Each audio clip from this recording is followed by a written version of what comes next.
देखो आज्ञा बर्तमान जो आज पत्रकार सम्मेलन में आपण डाकी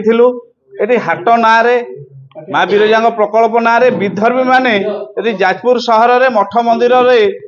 माँ मठ मंदिर संपत्ति उपरे सेमानकर धीरे धीरे अधिकार जाहिर करने आरंभ कले एठी आम मठ मंदिर रे सेमाने आरटीआई एक्ट रे मागिले एठी बिरजा हाट को लेकिन बिरजा प्रकल्प को लेकिन नेतृत्व नहीं एठी विराट आंदोलन कर जाजपुर सहर को अशांत कले एठी दुई गोष्ठी भितर एठी आधिरे केवल आम मानकर मठ मंदिर ही बदनाम होउची आम मानकर अधिष्ठात्री देवी जाजपुर माँ बिरजा ही बदनाम होउची तेणुक आम मानकर स्पष्ट मत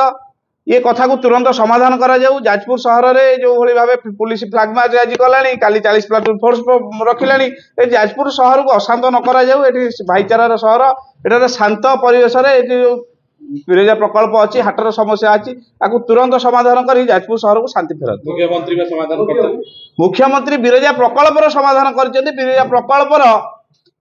त्वरान्वित करने आम माध्यम मुख्यमंत्री धन्यवाद दूसरी किंतु हाट को नहीं जो नाट नागी ताकू तुरंत समाधान कर आम जाजपुर अंचल आम जाजपुर सहर को भाईचारा फेरातु और शांति फेरातु।